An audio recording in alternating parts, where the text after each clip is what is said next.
Hello friends, welcome to my channel Echoes of Evil. Today's story is titled The Last Night Shift, a tale that might change how you feel about being alone after dark. So, dim the lights, stay close, and watch this till the end. Have you ever worked a night shift, so quiet that you could hear your own heartbeat echoing in the empty halls? That's what Marcus thought he wanted when he took the security guard position at Riverside Medical Center. After 15 years in the chaos of emergency dispatch, the solitude seemed like a blessing. It was supposed to be his last shift. Tomorrow, he'd start his new job at a software company. Real hours, daylight, a life that didn't feel like it existed in the margins of everyone else's world. The hospital's East Wing had been closed for renovations for 3 months. Marcus's job was simple. Monitor the 12 security cameras, walk the perimeter twice per shift, and make sure no one accessed the construction zone. In all his time there, nothing had happened. Not once. That should have been his first warning. The shift began like all the others. Marcus settled into the security office at 11 p.m., the glow of the monitors casting his face in pale blue light. He scrolled through his phone, half watching the static images of empty hallways and dark rooms. The coffee maker gurgled in the corner, filling the small space with the bitter smell of cheap grounds and hot water. At midnight, he began his first perimeter check. The hospital at night was a different creature than during the day. The fluorescent lights hummed with an insect-like persistence. His footsteps on the linoleum created a rhythm that seemed too loud, too present. He passed the cafeteria, the gift shop with its window displays of stuffed animals and get-well balloons, the chapel with its perpetually unlocked door. Everything was as it should be. Back in the security office, Marcus noticed something odd on camera 7. The feed showed the main corridor of the closed East Wing. For just a moment, he thought he saw movement.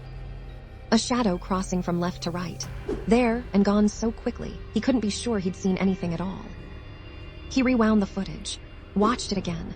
Nothing, just an empty hallway bathed in the red glow of exit signs. Probably just his eyes playing tricks. Night shift did that sometimes. Made you see things that weren't there. Made you doubt what was real. An hour passed, then another. Marcus found himself watching camera 7 more than the others, waiting. The hallway remained empty, but something about it felt wrong now. The shadows seemed deeper than they should be. The perspective slightly off, though he couldn't explain how. At 2:30 a.m., his phone rang. The sound shattered the silence like breaking glass. Unknown number. He almost didn't answer, but something compelled him to pick up. Silence on the other end. Not dead air, but the kind of silence that feels occupied.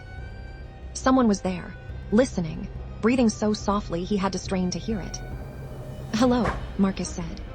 His voice sounded strange to his own ears. The call ended. 3 seconds of connection, then nothing. He tried to shake off the unease crawling up his spine. Wrong number. Pocket dial. Nothing. He turned back to the monitors and his blood went cold. On camera 7, a figure stood in the middle of the hallway, perfectly still. Facing the camera. Marcus leaned forward, his pulse hammering in his throat. The figure was too far away to make out details, but something about its posture, the way it held itself, felt fundamentally wrong. It stood in a way that people don't stand. Too straight, too still. He grabbed his flashlight and radio, every instinct screaming at him to stay in the office. But he had a job to do. One more shift, just a few more hours, and he'd never have to walk these halls again.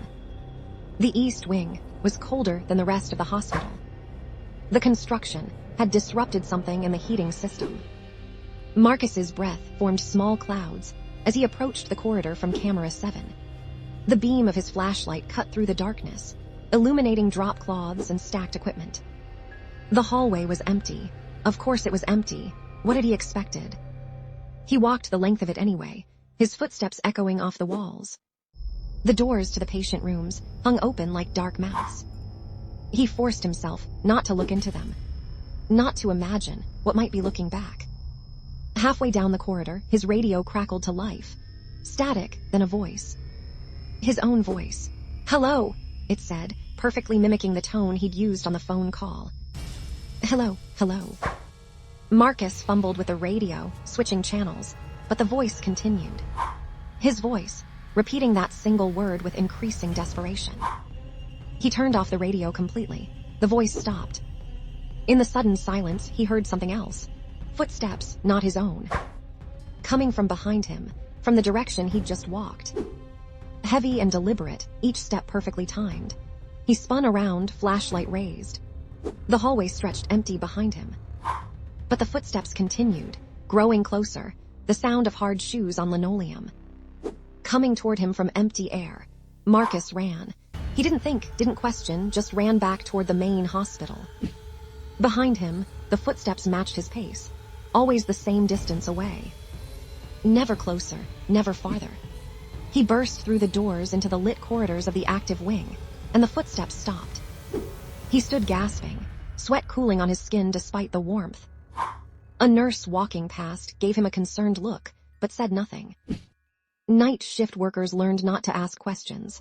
Back in the security office, Marcus's hands shook as he checked the monitors. All 12 cameras showed exactly what they should. Empty hallways, quiet rooms, nothing out of place, except camera 7 was off. The screen showed only static. He tried to reset it, cycling through the feeds. Every camera worked except 7. He told himself it was a technical glitch. The construction must have damaged something. But he knew, with a certainty that lived in his bones, that something was very wrong. His phone buzzed, a text from an unknown number. No words, just an image. It took Marcus a moment to understand what he was seeing. It was a photo of the security office. His security office, taken from the doorway. Taken right now. He could see himself in the photo, sitting at the desk, staring at his phone. The angle was wrong, though. The camera was too high, as if whoever took it was impossibly tall. Or floating. Marcus turned slowly toward the door. The hallway beyond was empty. But in the reflection of the dark window behind his desk, he saw it. The figure from camera 7, standing in the doorway. Watching him, it wore a security guard uniform. It had his face. The figure smiled, and Marcus understood. There had never been 12 cameras. There had always been 13. And he had been watching himself all along, waiting for the last night's shift to end. Waiting to finally step through the screen. The lights went out. In the darkness, he heard footsteps, his own footsteps, walking toward him from every direction at once. The next morning, they found the security office empty. Marcus's car was still in the parking lot. His coffee sat cold in its cup. The monitors displayed 12 working cameras, and one that showed only static. On camera 7, if you watched long enough, you could sometimes see a figure standing in the hallway. Perfectly still, waiting for the next last night shift to begin. Thanks friend for watching this video. And that's where tonight's story fades into the darkness. If this tale sent chills down your spine, don't forget to like the video and subscribe to the channel Echoes of Evil for more haunting story from the shadows. Tell me in the comments, will you have survived this night?